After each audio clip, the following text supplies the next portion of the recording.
ಮಳೆ ಸರಿಯಾದ ರೀತಿಯಲ್ಲಿ ಆದಾಗ ಮಾತ್ರ. ಡಿಫಿಸಿಟ್ ಆದರೆ, ಸಂಕಷ್ಟ ಬಂದರೆ ಅದನ್ನ ಹಂಚಿಕೊಳ್ಬೇಕಾದಂತ ಪರಿಸ್ಥಿತಿ ಇದೆ. ಇದನ್ನ ಟ್ರಿಬ್ಯುನಲ್ ಅವರೇ ಹೇಳಿದ್ದಾರೆ, ಸುಪ್ರೀಂ ಕೋರ್ಟ್ನವರು ಕೂಡ ಹೇಳಿದ್ದಾರೆ. ಇದಕ್ಕೆ ತಕರಾರೇನು? ಇದಕ್ಕೆ ಅನಗತ್ಯವಾಗಿ ತಕರಾರನ್ನ ಮಾಡ್ತಾ ಇದ್ದಾರೆ. ಇದನ್ನ ಒಂದು ದಿನ ನಮ್ಮ ಲೋಕಸಭಾ ಸದಸ್ಯರು ಕರ್ನಾಟಕದಿಂದ ಹೋಗಿರ್ತಕ್ಕಂಥವ್ರು, ಕಾಂಗ್ರೆಸ್ನವ್ರು ಇರ್ಬೋದು, ಜೆಡಿಎಸ್ ಬಿಜೆಪಿಯವರು ಇರ್ಬೋದು, ಜೆಡಿಎಸ್ನವ್ರು ಇರ್ಬೋದು, ಒಂದು ದಿನ ಮಾತಾಡಲ್ಲ. ಕರ್ನಾಟಕಕ್ಕೆ ಆಗಿರ್ತಕ್ಕಂಥ ಅನ್ಯಾಯಗಳ ಬಗ್ಗೆ ಮಾತಾಡಲ್ಲ. ಈ ಅನ್ಯಾಯಗಳನ್ನ ಬಿಟ್ಟು ಬೇರೆ ವಿಚಾರಗಳ ಬಗ್ಗೆ ಮಾತಾಡ್ತಾ ಇದ್ರೆ, ಕೆಲಸಕ್ಕೆ ಬಾರದಂತ ವಿಚಾರಗಳನ್ನ ಮಾತಾಡ್ತಾರೆ.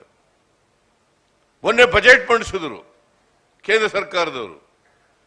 ಬಜೆಟ್ನಲ್ಲಿ ಕರ್ನಾಟಕಕ್ಕೆ ₹1 ಕೊಡ್ಲಿಲ್ಲ.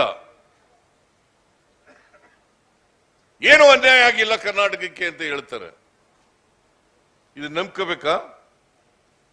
ಜನಗಳಿಗೆ ತಪ್ಪು ಮಾಹಿತಿಯನ್ನು ಕೊಡ್ತಕ್ಕಂಥ ಪ್ರಯತ್ನವನ್ನ ಮಾಡ್ತಾರೆ. ಜನರನ್ನ ತಪ್ಪು ದಾರಿಗೆ ಎಳೀತಕ್ಕಂಥ ಪ್ರಯತ್ನವನ್ನ ಮಾಡ್ತಾರೆ. ಕ್ಷುಲ್ಲಕ ವಿಚಾರಗಳನ್ನ ಪ್ರಸ್ತಾಪ ಮಾಡಿ ಇಡೀ 10 ದಿನ ನಡೀತಕ್ಕಂಥ ಅಸೆಂಬ್ಲಿಯಲ್ಲಿ 8 ದಿನಗಳ ಕಾಲ ಬರೀ ಕಾಲಹರಣ ಮಾಡಿದ್ರು. ರಾಜ್ಯ ಸರ್ಕಾರಕ್ಕೆ ಸಂಬಂಧಪಟ್ಟಂತ ವಿಚಾರಗಳನ್ನ ಪ್ರಸ್ತಾಪ ಮಾಡಲೇ ಇಲ್ಲ. ಪ್ರವಾಹ ಬಂದದ್ರ ಬಗ್ಗೆ ಇರಬಹುದು, ಕೃಷಿ ಇಲಾಖೆ ಬಗ್ಗೆ ಇರಬಹುದು, ನೀರಾವರಿ ಸಂಬಂಧಪಟ್ಟಂತ ವಿಚಾರಗಳಿರ್ಬೋದು, ಮೇಕೆದಾಟು ವಿಚಾರ ಇರಬಹುದು, ಮಹದಾಯಿ ವಿಚಾರ ಇರಬಹುದು, ಅಪ್ಪರ್ ಕೃಷ್ಣ ವಿಚಾರ ಇರಬಹುದು, ರಾಜ್ಯಕ್ಕೆ ಬರಬೇಕಾದಂತ ಅನುದಾನಗಳಿರಬಹುದು. ಇದ್ರ ಬಗ್ಗೆ ಒಂದು ದಿನ ಮಾತಾಡಲಿಲ್ಲ.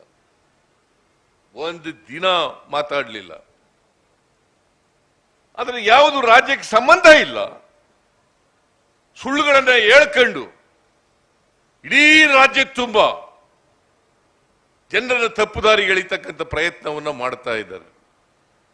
ನನಗೆ ಗೊತ್ತಿದೆ, ಈ ರಾಜ್ಯದ ಜನ ರಾಜಕೀಯವಾಗಿ ಬಹಳ ಬುದ್ಧಿವಂತರಿದ್ದಾರೆ.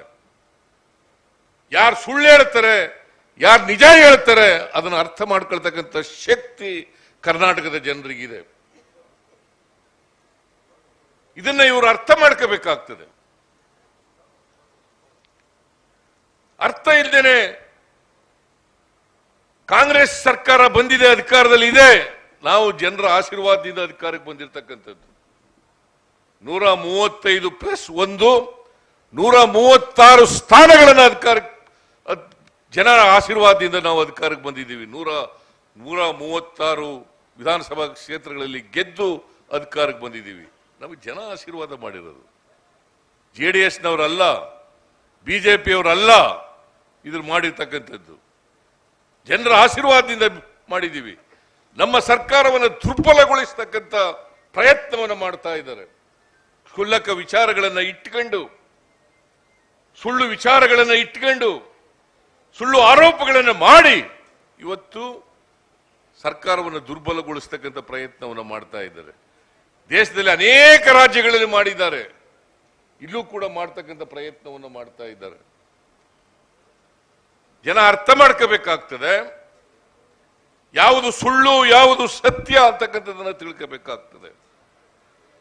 ನನಗೆ ಗೊತ್ತಿದೆ, ನಮ್ಮ ಜನರು ಯಾವತ್ತೂ ಕೂಡ ಸುಳ್ಳಿಗೆ ಮಾರು ಹೋಗಲ್ಲ, ದಾರಿ ತಪ್ಪಲ್ಲ ಅಂತಕ್ಕಂಥ ವಿಚಾರ ನನಗೆ ಗೊತ್ತಿದೆ. ಯಾವುದು ಸರಿ ಅಂತಕ್ಕಂಥ ದಾರಿನಲ್ಲಿ ನಡೀತಕ್ಕಂಥ ಪ್ರಯತ್ನವನ್ನ ಕರ್ನಾಟಕದ ಜನರು, ಪ್ರಬುದ್ಧರು ರಾಜಕೀಯವಾಗಿ ಅವರು ಮಾಡ್ತಾರೆ ಅಂತಕ್ಕಂಥ ನಂಬಿಕೆ ಇದೆ.